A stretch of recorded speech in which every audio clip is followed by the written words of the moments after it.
Guys, Hazy here. New in the PoE scene, but I wrote my first build guide today, and I wanted to complement that with a video showcasing some of the stuff in the build. So we'll jump right into it here. First and foremost, modifier-wise and gear, we're mostly looking for high evasion energy shield through the leveling process. I'm into maps, but not very far. I'm running like tier 4s, 5s right now. But we're basically looking for, you know, the evasion and energy shield stacking. Anywhere that you can get max life is going to be a huge benefit. Rings, getting increased lightning damage is going to be extremely beneficial to the build, as all of our lightning, or all of our damage output is lightning. Boots, obviously move speed. And then, like I said, anywhere else you can get max life, free attributes, stuff like that, I think is going to help you a lot in your leveling process. I'm running a plate belt for a little bit of armor. I think this is totally open too, though. You could swap this out for something else. Outside of gear, we'll take a look into the passive tree. I went pretty thorough on this in the mobilytics guide, but we're going to transition down here. I note in the guide you can come up and take disorientation early game when you're running whirling slash, but that's going to be a really early respec to try to rush into these spear nodes down here to get mostly the attack speed, but also the damage. Primal strikes, as I note in the build guide, is a really low base attack speed for a striking skill. But we're basically focusing on damage, stun build up early for ease of busting, movement speed and evasion here. Then we work down, we want to get our shock magnitude for lightning spear. Then we go into our spear damage, pick up the extra damage on maiming strike. You could do this in either order, I think. After we grab those, we want to get our stats up with the proficiency, bestial skin for evasion, evasion and dex on enhanced reflexes, then more attack speed with falcon technique. We pick up reaching strike. The order is better laid out on the guide, so check that out if you guys really want to see what the order I took was. In the process, we pick up 2 jewel slots. I don't have anything too crazy. Okay, this one's kind of crazy, actually. I got this on a drop today, but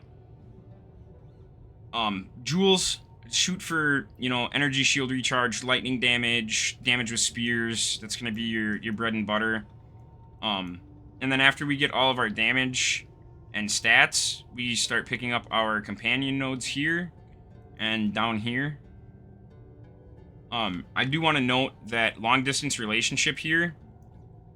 After we get these two, I moved up and I took decisive retreat for crit and crit damage, but also to get the 25% increased presence area of effect. And this is due to our ascendancy. So Blood Boil is extremely good in my opinion, but it's based on presence.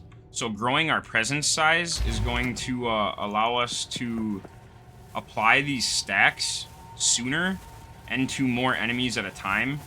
As you guys can see here, my presence is a little bit bigger than you start at. And the other keynote in this build is our companion.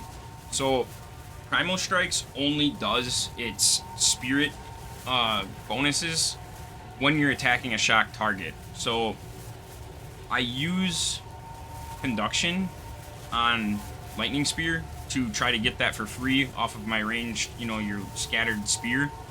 But you can also parry and then disengage to get a frenzy charge, which you can then use the frenzy charge with Stormlance to make shocked ground, which is going to give you a guaranteed shock application.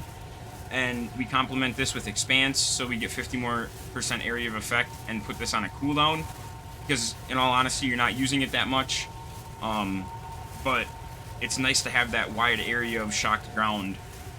Now for the companion, I have found that Conjure's Lightning Storm is amazing. It applies shock pretty steadily, I mean 75% of the time or more, and it's a lot of damage as well. And by the time the animation finishes casting, it almost seems like it's casting again almost instantaneously within like a second. Maybe not instant, but within a second or two. Outside of that, we have Wind Dancer for the evasion, Ghost Dance to help us keep ES up when we go into melee range. But without further ado, I will show you guys. I even took off my spear here and put on a spear that I had while I was leveling through the campaign.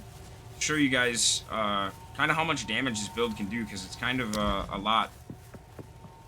So we'll go into just a tier 1 map here to simulate, you know, somebody coming off of the leveling experience and going into maps. That one's got a bonus level. We'll just go back down here. No negative modifiers. I'm just going to burn a quant rarity map for this. Show you guys kind of what this build is capable of here. Now, I will be making changes to the build and updating the mobalytics guide as I can. But this is, like I said, I never played PoE 1, and I played about 300 hours of early access on PoE 2, and then took a break before League came out. And I wanted to come into this season and see what I could do on a new class without any guide. So any feedback or tips is much appreciated, and I hope you guys enjoy.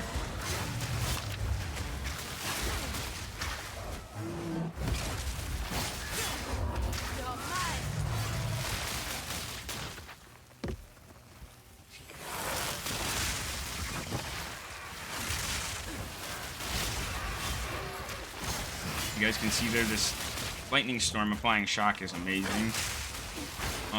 There's also one of the companion nodes. After I clear this mob here, I'll pull it up. One of the companion nodes that we grab down here gives increased area of effect to our minions, so it spreads that lightning storm out, allowing it to shock more stuff. And I will be testing other companions as I find more, but I find it hard to believe right now that there's going to be anything better for this build than Conjure's Lightning Storms. You know, obviously there's all damage shocks, which would be nice, especially if you compare it with the Lightning Storm. But I've tried Lightning Explosions, and it doesn't really do the same for you as compared to Conjuring the Lightning Storms.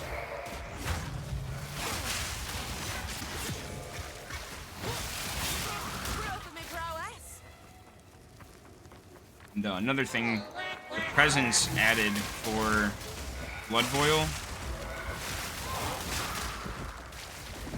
is kind of a big thing, because the sooner we can get them stacks on, they stack up. And then when I kill something that has stacks, right? This. Not like that. That. Everything else, as you guys can see, kind of just died instantly. So the stacks deal percent life damage based off of the minions that were infected. So the damage scales with the level of monsters you're fighting. So the higher level of the monsters, you know, the more health they have, the more damage it does.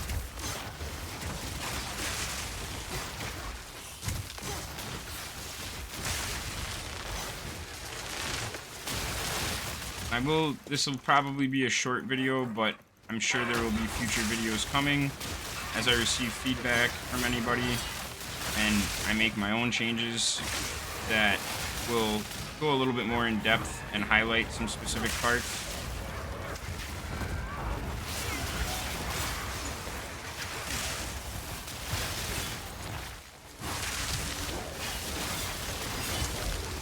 As you guys can see, the AoE is just insane with Primal Strike, and single target damage is really nice too. Spirits add a lot of bonus damage.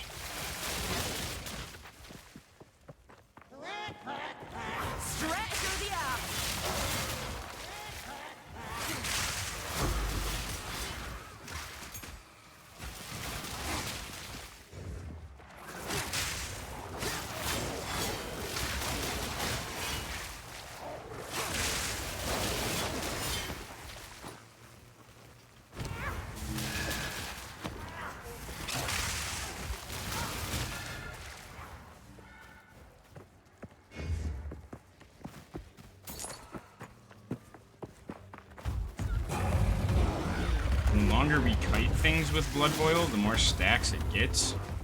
I run around these guys in a circle, and I kill like one thing. You guys see that bleed damage here? That's a lot of damage for free. So.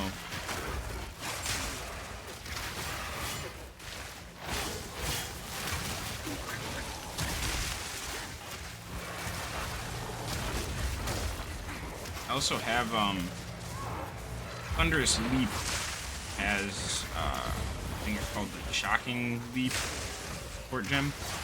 But once we get our crit chance up, mine's not even quite there yet for it to be consistent. But when you crit with that, it will also make Shocked Ground. And be another reliable applicator of shock.